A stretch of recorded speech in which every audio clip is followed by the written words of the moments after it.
드리는 예배가 하나님께 영광이 되고 우리의 마음과 정성이 드려지는 복된 시간이 되게 하옵소서.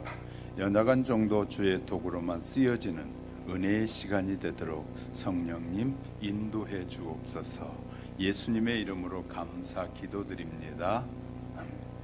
성령님의 인도하심을 따라 예수 그리스도만을 믿고 살아가는 지혜가 늘 충만하시기를 주님의 이름으로 축복합니다.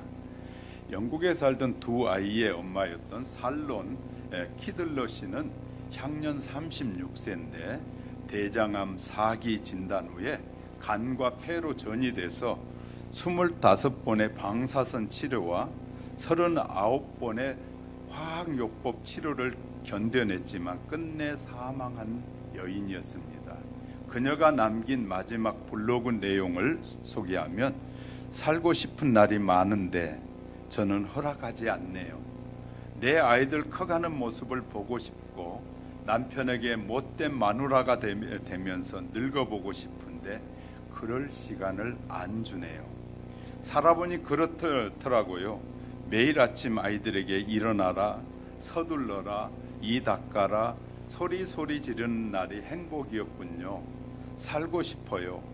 해보라는 온갖 치료 다 받아봤고 기본적 의학요법은 물론 기름에 절인 치즈도 먹어보고 쓰디쓴 쓴 즙도 마셔봤어요.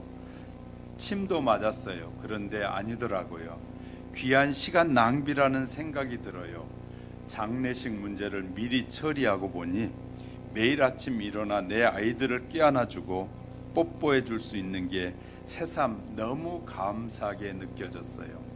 얼마 후에 나는 가족을 곁에서 잠을 깨는 그런 기쁨을 잃어버리게 될 것이고 그이는 무심코 커피잔 2개를 꺼냈다가 커피는 한 잔만 타도 된다는 사실에 슬퍼하겠지요.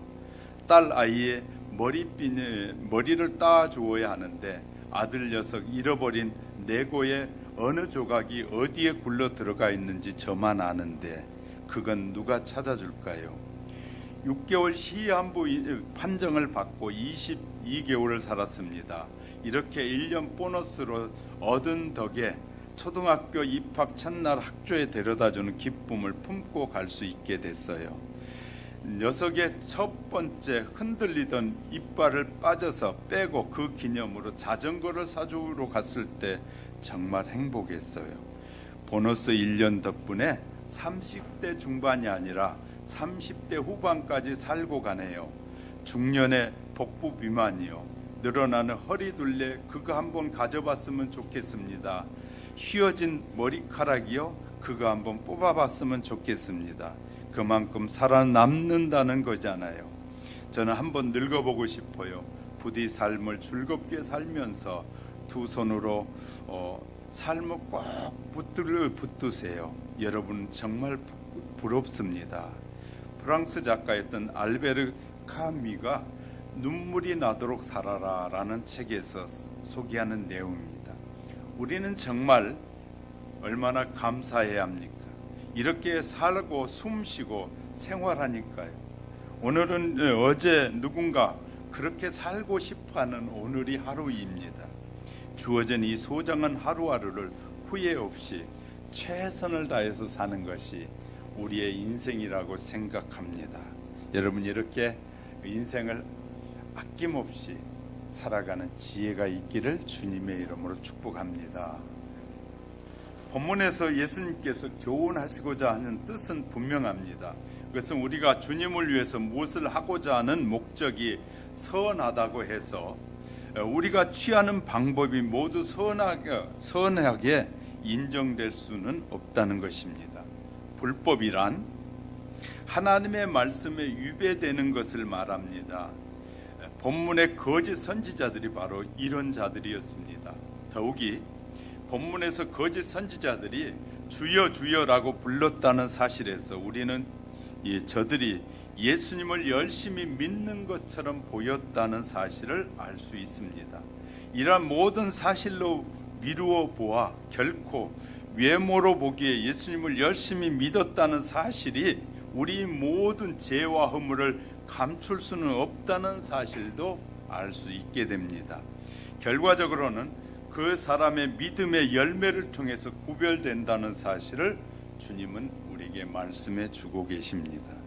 오늘날 많은 그리스도인이 고민하기를 어떻게 하면 예배를 통해서 행복을 느낄 수 있을까?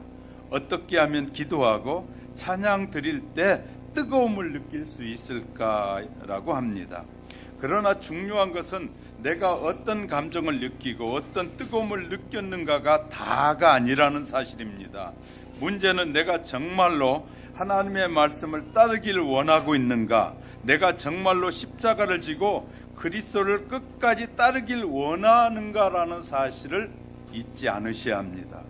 예수님께서 재림하실 때가 가까우면 가까울수록 하나님을 믿는 사람들이 두 무리로 나누어지게 되는데, 한 무리는 하나님의 말씀을 따르는 사람들이고 다른 무리는 감정을 따라가는 사람들이 될 것입니다. 짐승의 권세가 성도들을 압박하 핍박하는 환란이 오고 지상의 최대의 미혹이 나타나게 될 때 이 두 무리가 현저하게 나누어지게 될 것입니다. 계시록 13장 13절 14절에서 사탄이 하늘로부터 불이 내려오는 기적을 일으키면 어떻게 될까요? 지구에 사는 거의 모든 사람이 그것을 하나님께서 주신 기적으로 받아들이게 될 것입니다. 그때가 되면 하나님의 말씀이 아니라 감정에 따라서 살아왔던 사람들은 모두 다 미혹을 당해서 짐승의 우상에게 경배하게 될 것이고 그의 표를 받게 될 것입니다. 사탄의 최후에 있어서 마지막 미혹을 위해서 오래전부터 교회 속에 감정을 중요하게 여기는 신앙을 성도들에게 퍼뜨리고 있다는 사실을 기억하시기를 주님의 이름으로 축복합니다. 그래서 첫 번째 보겠습니다. 성도가 감정을 따라가면 미혹을 받게 될 것입니다. 하나님을 믿는다고 말하는 사람들이 감정을 따라가게 되는 이유는 믿음과 감정을 구별하지 못하고 살기 때문입니다. 예배드리고 기도하고 찬양하고 방언을 사용함으로써 뜨거운 감정이 생기면 그것이 믿음이라고 생각하는 사람들이 얼마나 많이 있는지 모릅니다. 정말 믿음이 그런 것일까요? 성령의 인도를 따라가면 진리를 깨닫게 되고 말씀에 순종하면서 마음과 생각이 변화가 되고 영적인 안정감이 생기는 것이 성령의 인도입니다. 그런데 사탄의 미혹을 따라가면 외롭고 공허하고 부패한 삶을 살다가 이 사탄의 미혹에 빠져 멸망을 당하게 될 것입니다. 사탄은 감정을 원하는 사람에게 감정을 주고 이적을 원하는 사람들이 이적을 보여줍니다. 그래서 사탄에게 미혹당한 사람이 겉으로 볼 때는 더 기뻐하고 더 행복해하고 하늘의 큰 권능을 가진 것처럼 겉으로 보기에는 그럴 수 있습니다. 그러나 실제로 돌이키기 힘들 정도로 깊은 미혹에 빠져들게 될 것입니다. 예수님께서 말씀하신 이 사람들도 감정과 이적을 따라간 사람들이었다는 사실을 기억하시기 바랍니다. 오늘 본문에 그날에 많은 사람이 나더러 이르되 주여 주여 우리가 주의 이름으로 선지자 노릇도 했고 주의 이름으로 많은 권능을 행하지 않았습니까? 그때 예수님께서 저희에게 밝히 말씀하시되 예수님이 너희를 도무지 알지 못하니 불법을 행하는 자들아 내게서 떠나라 라고 하신다는 것입니다. 오늘 많은 신자들이 이 황홀하고 뜨거운 감정을 느껴야만이 하나님의 임재라고 느끼고 구원에 대한 확신을 가질 수 있다고 생각하는 사람들이 얼마나 많이 있는지 모릅니다. 그런데 그런 사람들은 사탄이 일으키는 초자연적인 현상과 이적에 미혹당하기 쉬운 사람들입니다. 왜냐하면 사탄은 감정과 신앙을 혼돈하도록 사람들에게 갖가지 거짓 은사와 이적을 던져주고 있기 때문입니다. 사탄은 사람들의 감정을 뜨겁게 해주고 그것이 마치 새로운 영적 세계를 경험한 것처럼 느끼게 함으로 미혹하라 합니다.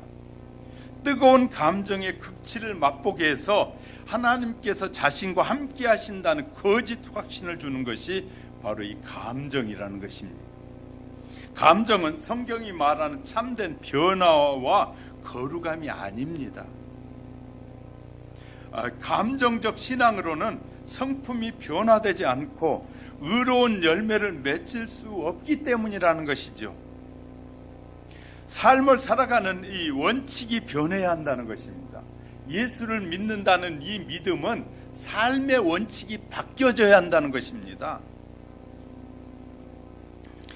그렇지 않으면 새롭게 거듭난 생애가 이루어질 수가 없는 것입니다.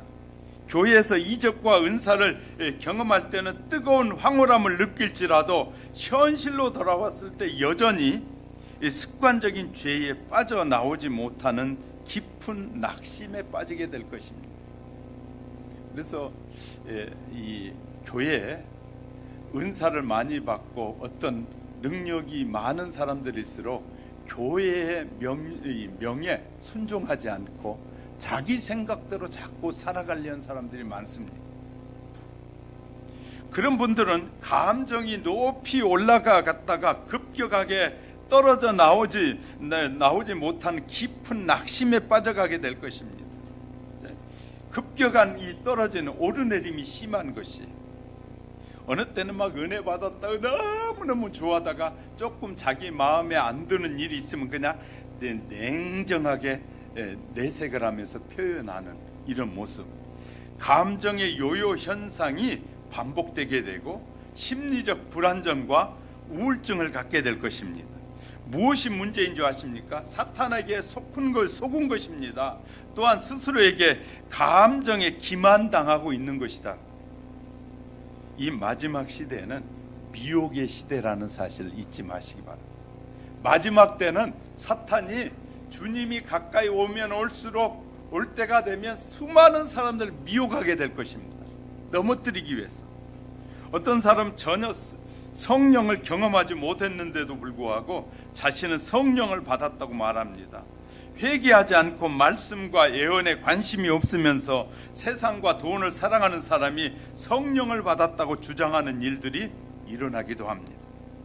감정을 중요하게 여김으로 심령 부흥회나 집회, 이런 기도원에 성령 안수를 받은 사람들에게 대개 나타나는 그런 경험을 설명해 보면 등이 뜨끈뜨끈했습니다.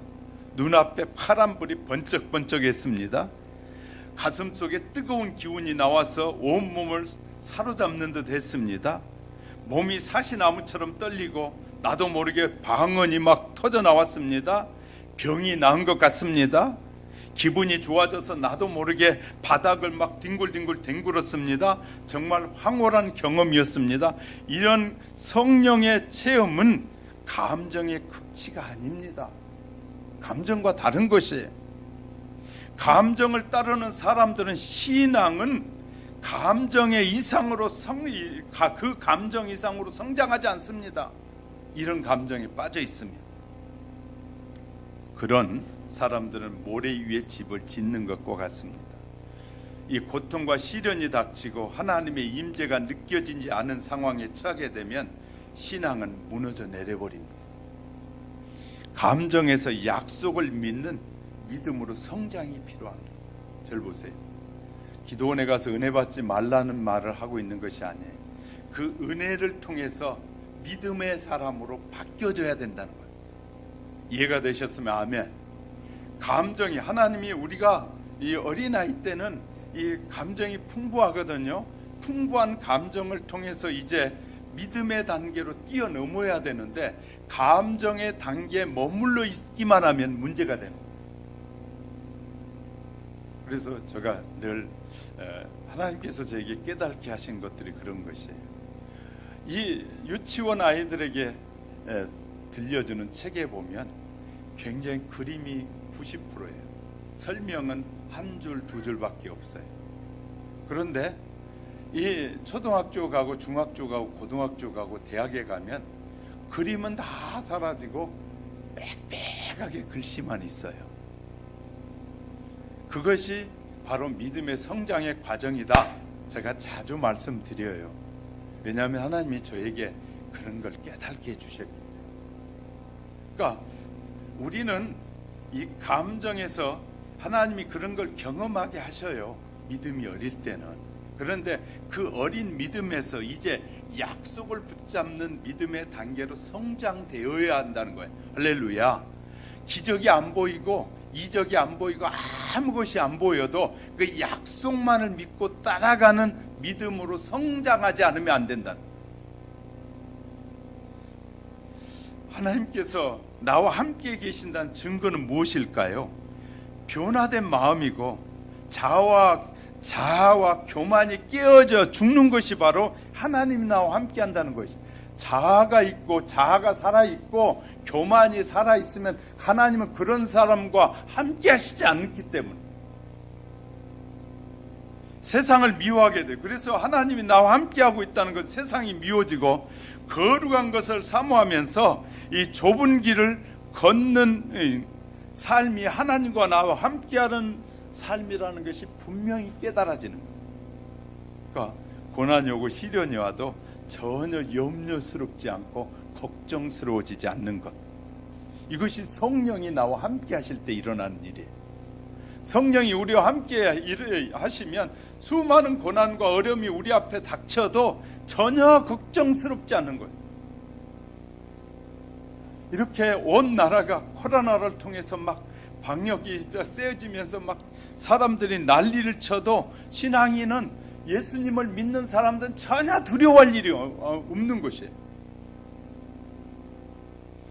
감정적 신앙을 가졌다는 증거는 무엇일까요?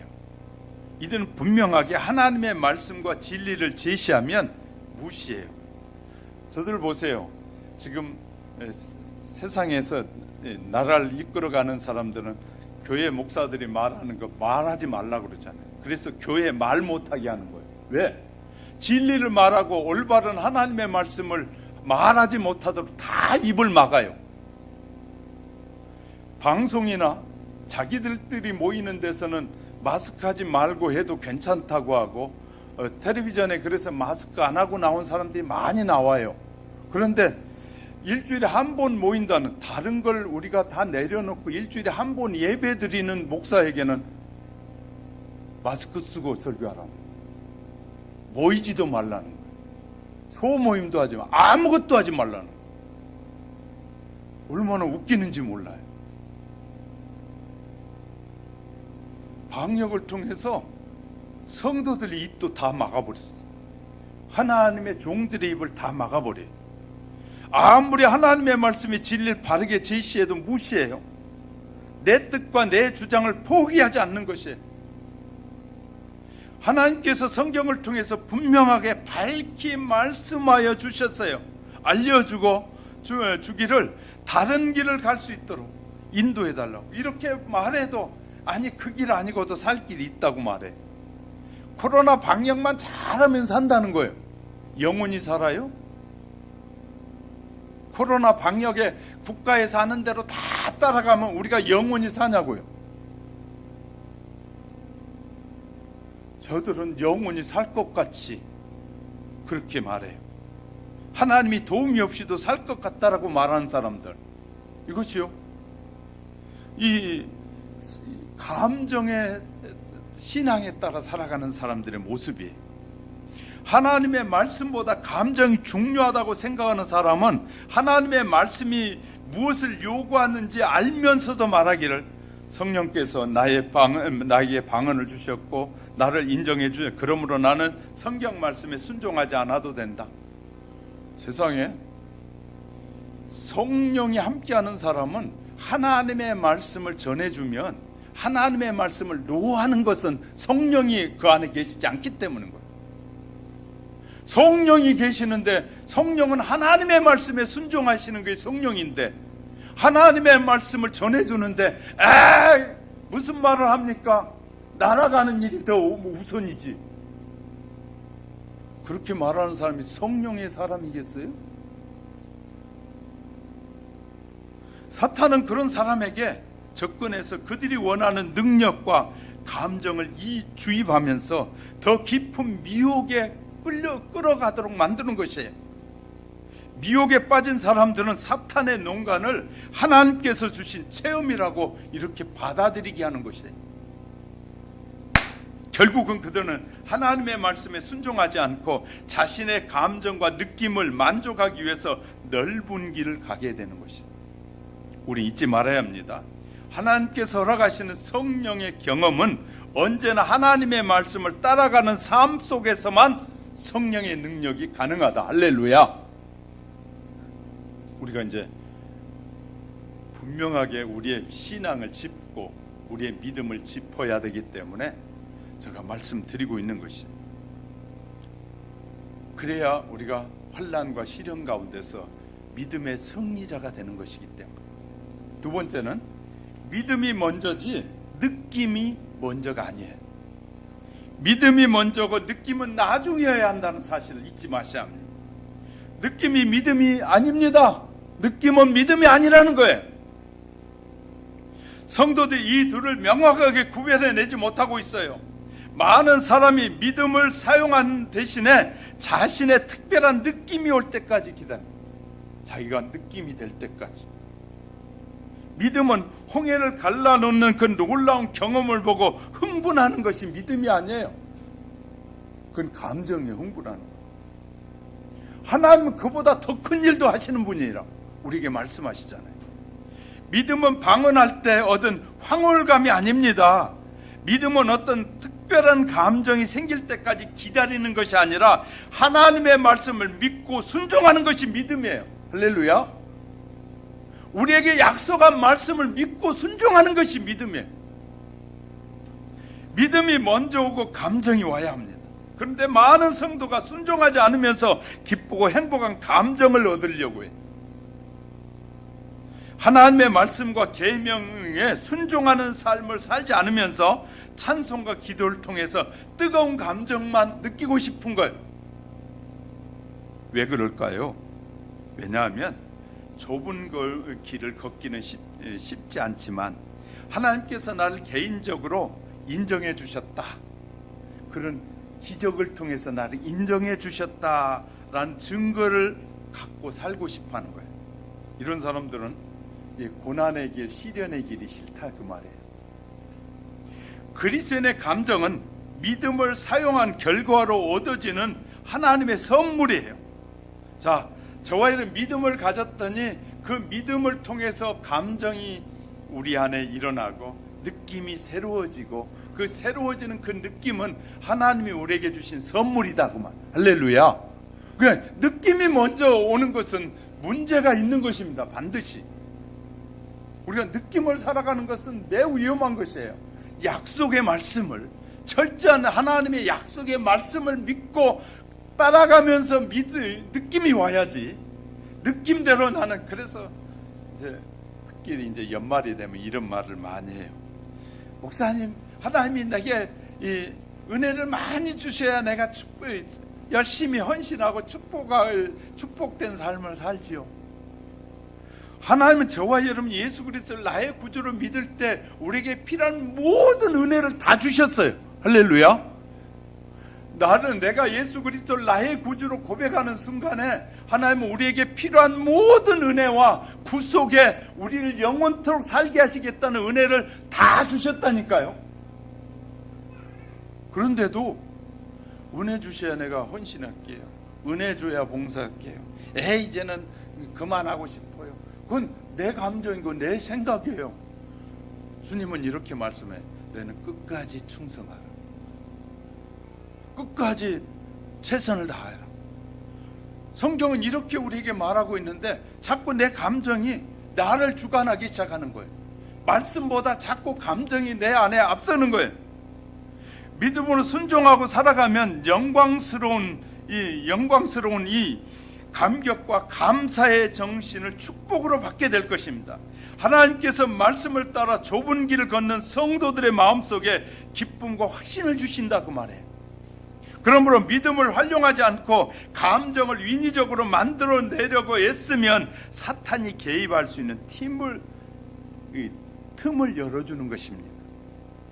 죄를 버리지 않고 회개하지 않으면 기쁨과 행복을 느끼려고 애쓰면 사탄의 덫에 걸리는 것이에요. 우리가 회개하고 하지 않고 살아가는 것, 이 하나님께 회개와 믿음과 순종의 결과로 얻어지는 하늘의 축복이 바로 이 우리의 감정 속에서 드러나게 되는 것입니다. 오늘날 개신교회 안에 성령께서 임하셔서 뜨거운 감정을 느낄 때 큰 믿음을 나타낼 수 있지만, 그렇지 않는 믿음을 발휘할 수 없다고, 그렇지 않으면 내가 믿음을 발휘할 수 없다고 자꾸 말하는 거예요. 뭔가 느껴져야지, 뭐가 그래도 예배 때 뭔가 했어야지, 내가 뭔가 느껴져야 내가 충성하고 봉사하고 살지요. 이런 사람들이 많아지고 있어요. 그것은 잘못된 신앙이라는 거예요. 잘못된 신앙. 하나님은 우리에게 한번 구원하시기로 약속한 자는 끝까지 하나님이 책임지신다고 했잖아요. 우리에게 한번 약속하고 나도 그 약속을 믿었다면, 나도 하나님이 내게 변함이 없은 것처럼 나도 하나님께 변함이 없는 믿음을 보여야 되는 거야. 할렐루야. 그것이 약속이 이루어지는 것이에요. 약속이. 나는 변질돼 놓고 왜 하나님 약속 안 지켜요? 나는 하나님의 말씀대로 살지 않으면서 왜 나는 축복하지 않아줘요? 자기는 하나님의 말씀대로 살지 않으면서 축복하지 않는다고 말하는 거예요. 축복이 뭔지를 모를 때 우리가 그런 말 하게 되는 것이거든요. 우리 성령의 결핍을 느끼게 될 때야말로 믿음을 활용해야 할 때거든요.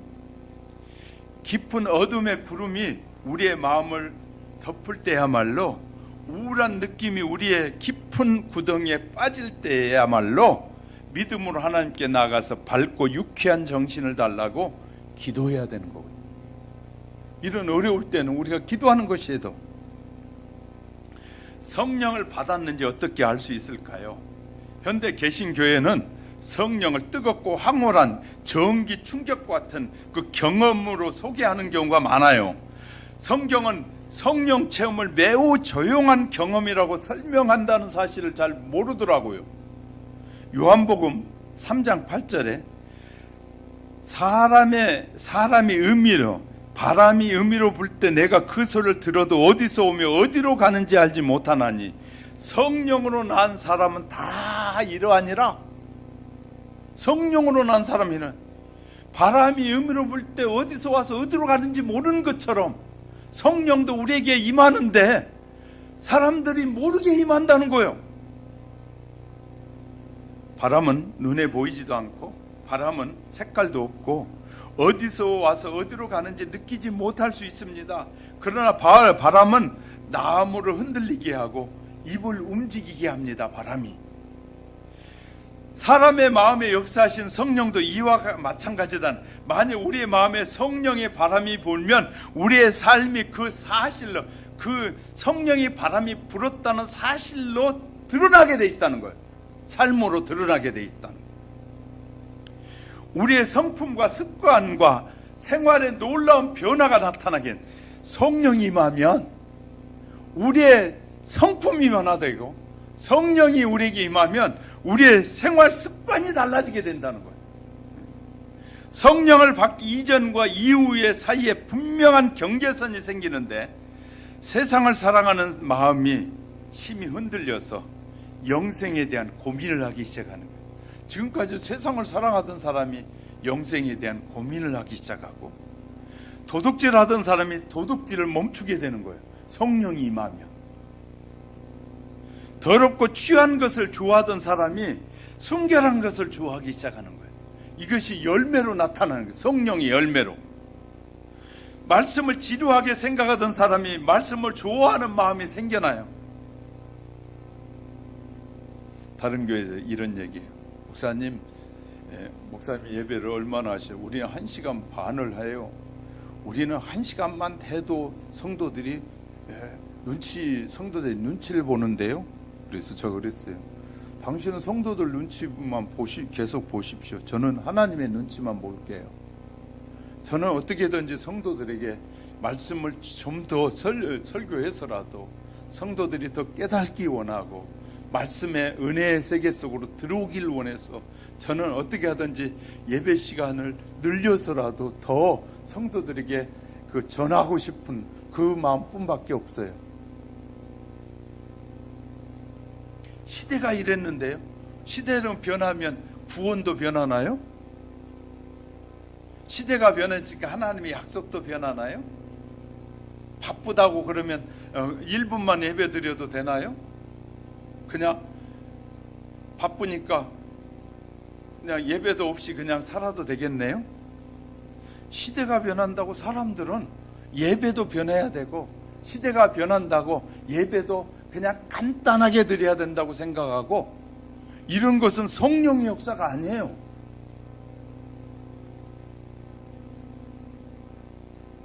이런 변화가 일시적으로 나타나는 것이 아니라 지속적으로 나타나요. 그래서 인격이, 저 사람은 사람들이 볼 때는, 세상 사람들이 볼 때 참 어리석고 미련한 것 같아. 그런데 주의 말씀에 순종하는 삶을 사는 사람, 그것이 성령이 역사한 거예요. 저를 보세요. 성령의 역사는 저와 여러분의 인격을 변화시켜서 그의 삶이 변화되게 하는 것이 성령의 역사예요. 그러니까 성령의 역사를 통해서 정말 좋은 열매가 맺어지게 된다는 거예요. 근데 우리는 이런 열매가 맺지 않으면서도 자기는 성령 충만하다고 말하는 것은 매우 우리가 감정적인 신앙을 갖고 있을 때 삶일 수 있다는 것이에요. 자, 성령은 저와 여러분의 의로운 열매가 맺어지도록 가만히 있어도 어쩔 맺어질 수밖에 없게 만드는 것이 성령의 역사라는 사실을 기억하시기를 주님의 이름으로 축복합니다. 세 번째 보겠습니다. 성령의 열매를 통해서 정확하게 구별되는 거예요. 성령의 역사를 통해서. 성령은 열매를 통해서, 그분이 성령 충만한 사람인지 아닌지는 성령의 역사를 통해서 구분되어진다. 허전하고 공허한 마음을 감정과 이적으로 채우려고 애쓰는 것은 매우 위험한 것입니다. 하나님을 느끼고 싶은 마음으로 은사와 기적을 구하다가 사탄의 덫에 걸려들 수 있습니다. 뜨거운 감정, 느낌으로 구원에 대한 확신을 얻으려고 애쓰는 것은 허망한 노력이 될 것입니다. 마음에 욕심이 있고 교만으로 목이 굳은 상태에서 성령을 받을 수는 없기 때문인 것이에요. 세속과 이기심이 가득 차 있는 그 마음에는 성령께서 거하실 수가 없어요. 먼저 주님 앞에 나와 마음에 품고 있는 죄를 고백하고 회개해야 됩니다. 성령은 회개하는 자에게 임해요. 할렐루야. 자기의 죄를 자복하고 고백하고 나의 부족함을 아뢰고 주의 도우심이 필요하다고 주의 이름을 부르고 찾는 자에게, 주의 약속을 믿고 행하고 따르는 자에게 성령이 임하는 것이지, 내가 애착심을 갖고 붙잡고 있는 그것을 버리게 해달라고 기도해야 됩니다. 성령님께, 주님께 나와서 짐을 내려놓아야 합니다. 죄에 끌려다니니 처참한 삶이 지긋지긋하가 하고 느껴져야 됩니다. 이제 그런 삶을 살고 싶지 않다고 그런 느낀다면, 이런 바울은 이런 고백을 합니다. 오라, 나는 공고한 사람이로다. 누가 이 사망의 몸에서 나를 건져내랴. 이 사망의 몸에서 날 건져내실 분은 바로 예수 그리스도 외에는 없다는 사실을 발견했다는 거예요. 이런 절규가 우리의 심령에서 흘러나오게 되면 주님 앞에 나와 회개하고 성령을 받게 되는 것입니다. 오랜 세월 동안에 영혼을 짓누르고 괴롭혔던 죄를 주님 앞에 내려놓고 용서받아야 합니다. 우리의 영혼이 하나님을 하나님께 용서를 받고 영혼이 그것을 받아들이게 되면 성령의 은혜가 밀려오면서 우리의 육체 정욕과 이 더러운 감정이 순결하게 되어지는 것이, 갈릴리 바다의 폭풍우가 예수님의 말씀 앞에 잠잠해진 것처럼 우리의 영혼이 성령의 임재하심이 임하면 평안해지고 그 폭풍우 앞에서도 잔잔해지는 것처럼, 그렇게 되면 세속적이 싫어지고 죄가 혐오스럽게 느껴지면서 그토록 버릴 수 없었던 우리의 생각이, 죄가 우리에게서 떨어져 나가게 되는, 자꾸 멀어져. 성령이 역사하던 이 역사에 대해서 바울은 이렇게 설명합니다. 로마서 8장 9절과 13절 14절에서 만일 너희 속에 하나님의 영이 거하시면 너희가 육신에 있지 아니하고 영에 있나니 누구든지 그리스도의 영이 없으면 그리스도의 사람이 아니라. 그리스도의 영이 우리에게 없으면, 성령이 없으면 그리스도의 사람이 아니다. 너희가 육체대로 살면 반드시 죽을 것이로되 성령으로서 몸의 행실을 죽이면 살리니 무릇 하나님의 영으로 인도함을 받는 그들은 곧 하나님의 아들이라. 성령의 지배를 받는 그리스도인은 성경 말씀과 계명을 무겁게 여기거나 그렇게 여기거나 불편하게 느끼지 않는다 그 말이에요. 절 보세요. 성령의 사람은 교회에서 진행하는 모든 일이 무거워지는 것이 아니란 말이에요. 그래서 이 요한을 통해서 말씀하시기를, 예수님이 말씀은 요한일서 5장 3절에 하나님을 사랑하는 것은 이것이니 우리가 그의 계명을 지키는 것이라. 그의 계명은 무거운 것이 아니다. 성령이 임하고 성령이 우리에게 충만히 거하시면 하나님의 말씀대로 사는 것이 짐이 아니라는 거예요. 어떤 사람은 예배드리고 하나님 앞에 헌신하고 사는 삶이 짐으로 여기는 사람들이 있어요. 이것은 아직도 성령이 우리 안에서 우리의 마음을 주관하지 않기 때문이라는 거예요. 성령이 우리 마음을 주관하면 하나님 앞에 드려지는 삶을 사는 삶이 행복한 것이고 즐거워지는 것인데, 예배드리고 하는 것이 귀찮아지고 걱정스러워지고 염려스러워 꼭 이런 환경에서 목사님은 우리는 예배드려야 하는데 왜 저렇게 말하느냐 이렇게 느껴지지 않는다고 말해요. 그런데 그렇게 느껴지는 사람이 너무나 많다. 강동에는 3,500명 모이는 교회가 요새는 1.5단계 때도 40%밖에 안 나온다.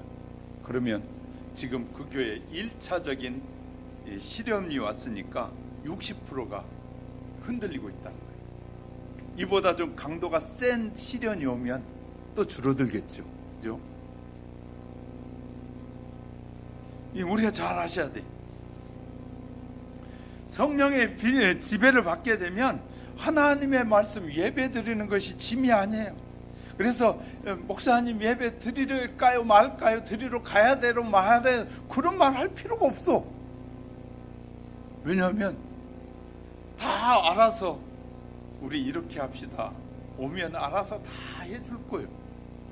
걱정할 이유가 없어요.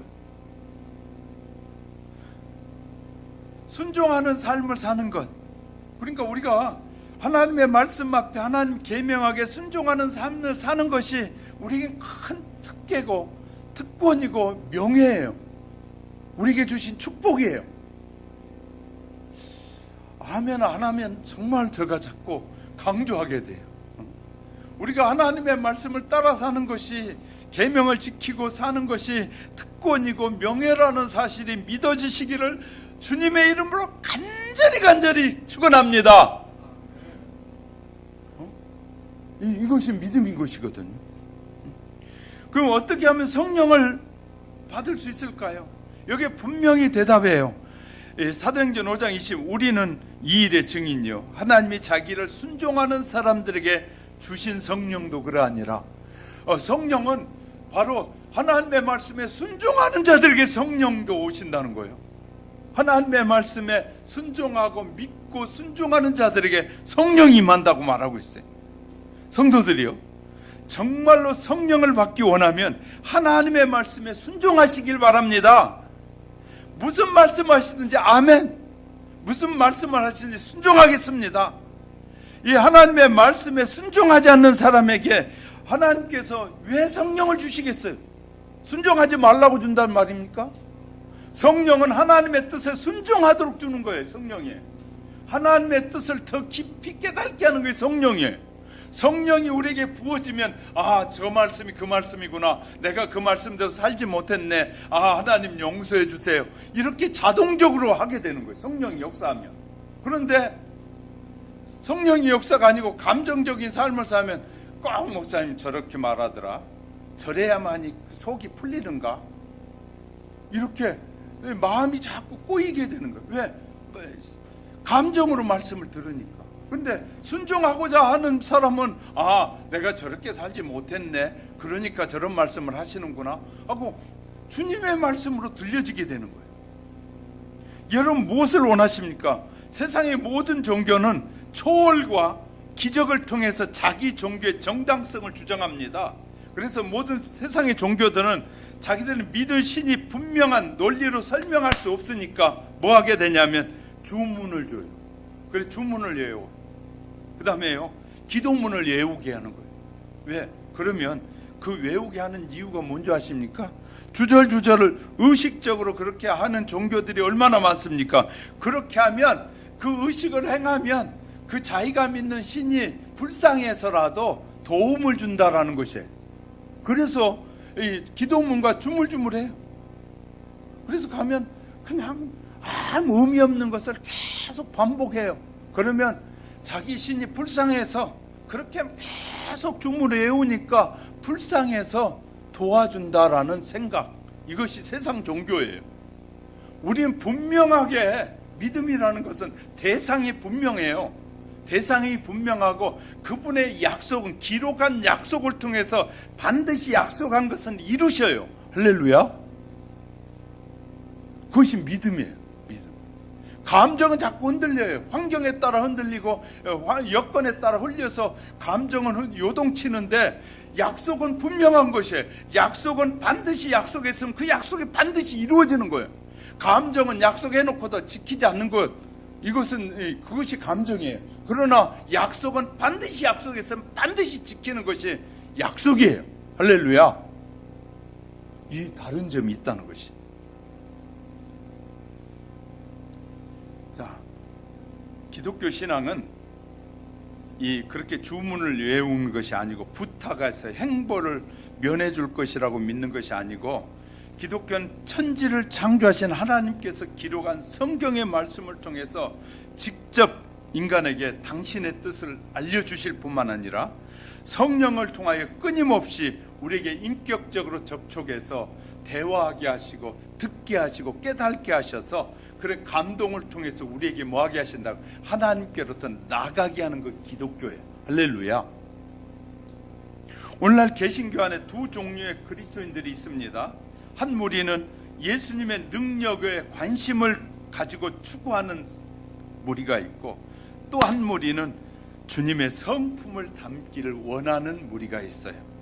자, 그리스도인들이 모두 다 나는 예수님처럼 되고 싶습니다 라고 말하지만, 그들이 예수님에게 무엇을 얻으려고 하는지에 따라서 운명이 크게 달라진다는 것이에요. 많은 기독교인들이 나는 예수님처럼 되고 싶습니다 라는 말을 합니다. 예수님처럼 물고기 2마리와 보리떡 5개로 5,000명을 먹이는 그런 능력을 갖고 싶어 해요. 능력을. 그들은 예수님께서 갖고 계셨던 병 고치는 그런 능력을 갖게 해달라고 지속적으로 매달려 기도해요. 방언의 능력이 필요하다고 기도합니다. 심지어 어떤 사람들은 죽을 자를 살리는 그 능력을 갖게 해달라고 간청합니다. 그리스도의 능력과 강력한 힘을 탐하는 정신이 오늘날 개신교 속에 깊이 파고 들어와 있어요. 문제는 하나님의 능력을 탐하면서 그분의 성품은 구하지 않는다는 것이 너무너무 중요한 내용이에요. 하나님께서는 결코 그런 사람에게 능력을 주시지 않을 것입니다. 교회 다니는 모든 그리스도인이 하나님의 나라를 가기 원해요. 교회 다니는 사람은. 들었으니까.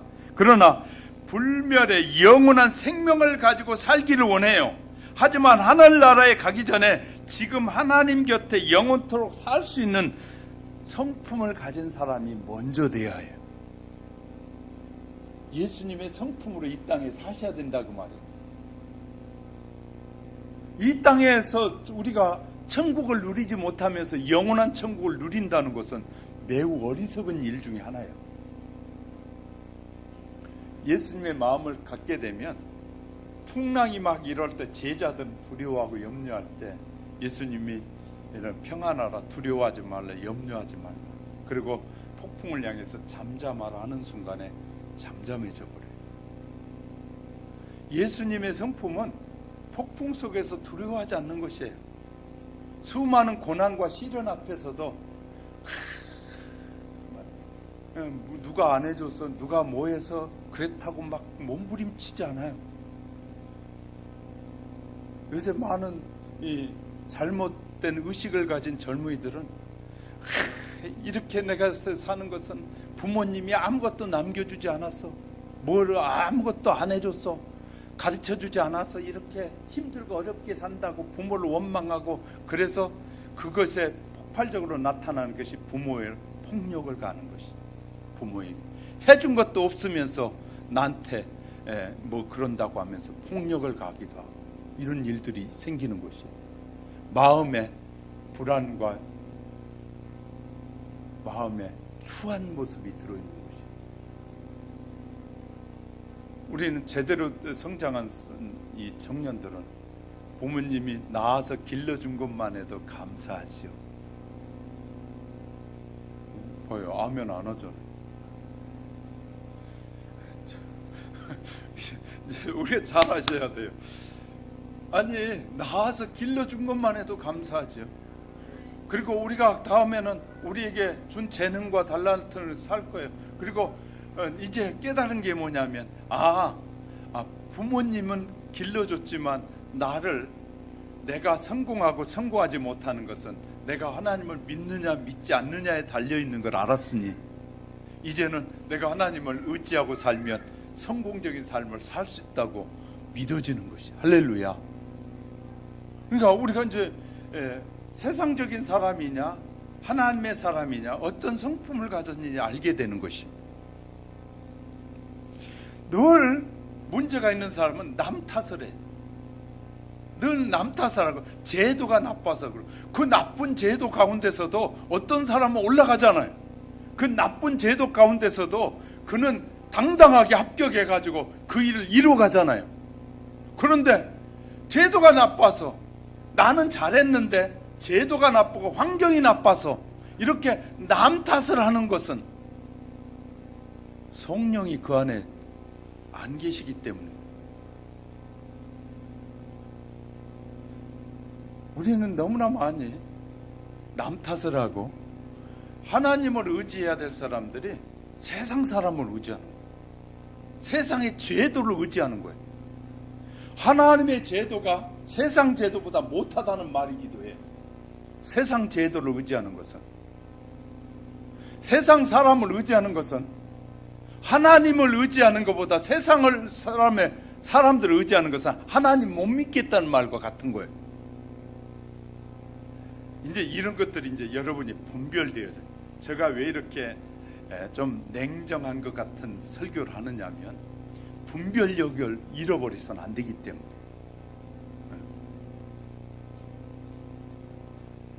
하나님의 마음이 성경을 통해 다 드러나 있어요, 우리에게.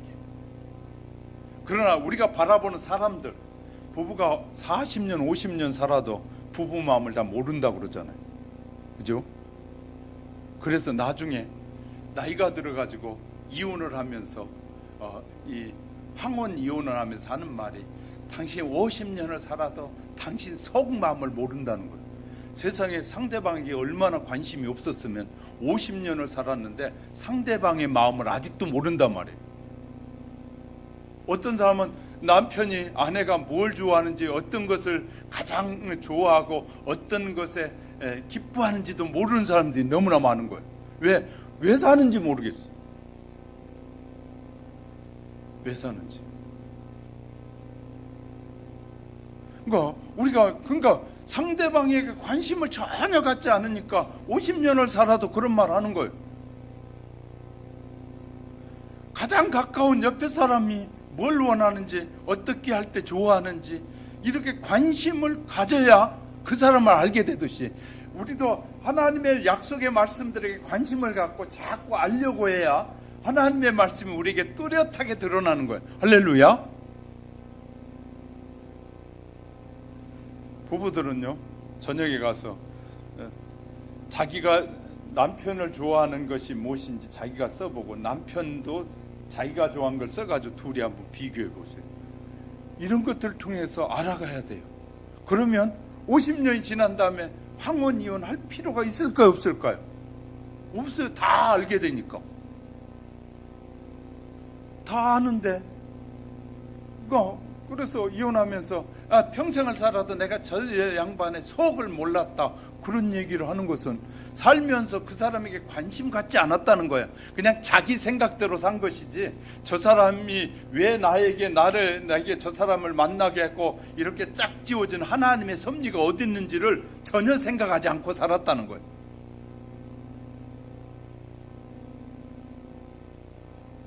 아까 아침에 잠깐 얘기하는 사이에 우리 집사님이 목사님을 왜 사모님을 하나님이 붙여주셨는지 금방 이해가 되는데요. 왜 그럴까요? 뜻을 아니까, 하나님이 원하신 뜻이 어디 있다는 걸 아니까 그걸 금방 보여줘요. 이게 잘 아셔야 돼요. 너무나 많은 사람들이 왜 만났는지도 모르는 거예요. 그러니까 속도 모른다, 그런 말을 쉽게 하게 되고 이혼이라는 말을 쉽게 꺼내게 되는 거예요. 하나님의 뜻을 알면, 하나님은 결코 갈라지길 원하시는 거죠. 하나님의 섭리라고 믿었다면 끝까지 믿으라고 하셨지, 그것이 갈라지길 원하는 게 하나님의 뜻이 아니에요. 그러니까 몰라도 너무 모르면서 자기가 다 세상을 아는 것 같이 말하는 거예요. 사랑하는 성도 여러분, 정말 문제는 하나님의 능력을 탐하면서 그의 성품을 구하지 않는 것이 얼마나 큰 죄인 줄 아십니까? 사탄은 이제 우리가요, 왜 이 땅에서부터 하나님의 나라를 누려야 하느냐면, 잘 보세요. 예수 그리스도가 성령으로 우리 안에 계시면 평안이 온다 그랬잖아요. 이 땅에서 평안해야지 저 세상에서도 루시퍼 같이, 사탄 같이 교만하고 그 다음에 이 하나님의 뜻을 반역하는 자가 되지 않으려면 이 땅에서부터 돼야 되지 않겠습니까? 이해되셨으면 아멘. 저 세상에서 가면 순종하고 살 것이고 이 세상에서는 안 그러고 살겠다라고 생각하는 것은 사탄이 주는 마음이에요. 하나님은 예수 그리스도를 나에게 내가 순종하고 믿는 순간, 성령으로 임하는 순간부터 나는 이제 하나님 자녀로서 그런 선한 성품을 가지고 이 세상을 이기고 승리하는 삶을 사는 거예요. 그러면서 영원한 나라에 들어가 살아도 전혀 부족함이 없는 삶이 되는 거예요. 근데 많은 사람들은 이 세상 교만하게 살다가 그냥 아직도 내 뜻대로 살다가 천국에 가서 그때부터 그냥 살면 되지요. 근데 성령은 아니라는 거예요. 이 세상도, 주님이 계시는 세상은, 이 세상도 천국이라는 거예요. 할렐루야. 주님이 우리 안에, 성령이 우리 안에 계시면 이 세상도 천국이라는 거예요. 성령님이 계시면 이 세상에서부터 그 평안을 누리면서 영원한 세계에 누리게 되는 것이에요. 사랑하는 성도 여러분, 이런 하나님의 구원의 축복이 저와 여러분 속에 확실하게 믿어지시기를 주님의 이름으로 축복합니다. 말씀을 정리합니다. 설교 말씀과 성경 공부를 통해서 성경을 배우고 봉사하고 방언할 때 놀라운 하늘의 능력이 함께하는 것처럼 보일 수 있어요. 성도들의 예배가 끝나고 봉사와 방언이 다 끝나고 나면 마치 전기 스위치를 내리면 불이 나간 것처럼, 은혜 받았을 때는 뭐든지 할 것 같은데 은혜가 떨어지는 순간에 전기불이 나간 것 같이 세상으로 돌아가 버리는 것, 이것은 이 능력을 잃어버린 사람이 얼마나 많은지 몰라요. 하나님의 능력을 과소평가하는 사람이 얼마나 많은지 몰라요. 하나님의 능력이 전기 스위치 내리면 그냥 끝나버린 것처럼 그렇게 사는 것이 하나님의 능력이 아니라, 하나님의 능력은 복잡한 세상 속에서도 수많은 사람과 갈등과 오해 속에 섞여서 살아가는 그 환경 속에서도 성령이 임하는 사람은 그 속에서도 자유하고 평안을 누리는 삶이라는, 할렐루야. 그런 환경 속에서도 주님의 성품을 드러내고 사는 것이 성령의 사람이라는 거예요. 왜 그럴까요? 왜냐하면 그들의 속에서 그리스도의 성품이 없으면 그렇게 되는 거예요. 그리스도의 성품이 없으면 전기는 은혜 받을 때는 막 하고 쓰요. 그러다가 은혜 금방 끝나면 세상으로 돌아가서 뭐 그럴 수도 있지 그러고 사는 것이에요. 이것이 바로 성령이 지속하지 못하는 내용이죠. 그리스도의 성품이 없으면 그렇게 되는 것이. 예수님께서 눈에 보이는 능력과 힘을 탐하는 사람은 하나님을 끝까지 따라갈 수 없다는 거예요. 자, 기적과 이적을 바라보고 살아가는 사람은 끝까지 신앙을 유지할 수 없다. 어디서 말할까요? 하나님은 히브리서 기자를 통해서 우리에게 이렇게 말씀하셔요. 히브리서 11장 1절 2절에서 믿음은 바라는 것들의 실상이요 보이지 않는 것들의 증거니 선진들이 이로써 증거를 얻었느니라. 신앙은 보이는 것을 보면서 사는 것이 아니라 하나님의 약속을 믿고 사는 것이 신앙이다. 믿습니까? 믿음의 본질은 하나님이 그래 약속하신 그 약속을 바라보며 사는 것이지, 바라보고 사는 것이다. 그 바라보고 사는 사람은 흔들리지 않는다. 수많은 증인들이 뭐라고 말했냐면 우리는 하나님의 약속을 바라보고 사는 사람들이라고 했지 기적을 보고 사는 사람들이라고 하지 않는. 기적이 도움이 돼요. 믿음을 갖기 위한 방편으로서 도움은 되지만 믿음의 이 기적에 머물러 있는 사람들. 그래서 부흥회가 열리면 우리 교회는 그런 일이 없지만 막 기적의 부흥회가 열리면 놀라운 것이 그 현장에 큰 교회에 있는 권사님, 집사님, 오래 다닌 집사님들이 많아. 그곳에는 세상에 권사의 직분을 받은 직분자들이 기적의 현장에 수도 없이 가가지고 할렐루야 하고 막 방방도 난리가 났어. 기가 막힐 노릇이. 그래서 그런 이 사탄의 유혹을 받은 지도자들은 그런 교회 권사님들을 다 데려가서 교회를 또 세우고, 다른 교회야 무너지든지 말든지 그 교회 받은 직분을 통해서 그 교회를 세워가고 그 교회를 통해서 하나님께 영광을 돌려야 되는데 그거 상관하지 않고 은혜 받았으니 우리 교회 오십시오 그래가지고 다 끌고 가. 다른 그리스도 피고 뭐고 필요 없어. 내가 하는 일이 기적이 최고야. 그런 유혹에 빠져들어요. 하나님 그러실까요? 성경을 제대로 아셔야 돼요. 여러분이 이 교회 직분자로 세우셨으면 여러분이 숨이 멎는 순간까지 이 교회에 충성하며 사는 것이 믿음을 지키는 길이에요. 할렐루야. 우리가 잘 아셔야 돼요. 그래서 그런 믿음을 가지게 되면 먼 거리를 오면서도 기쁨을 오는 거예요. 먼 거리에 운전하고 먼 거리에서 내가 이 교회를 섬기는 자로 하나님이 나를 부르셨다라는 확신이 있으면 먼 거리를 오면서 행복하게 오는 것이. 그런데 그것이 사라지면 아이고 이 먼 거리 꼭 가야 돼. 1시간 2시간 이게 운전하고 가야 돼. 힘들기도 하고 에이 가까운데 아무데나 가면 안 될까? 이런 유혹을 갖게 하는 거예요. 그래서 이제 지혜로운 성도들은 어디로 간다고요?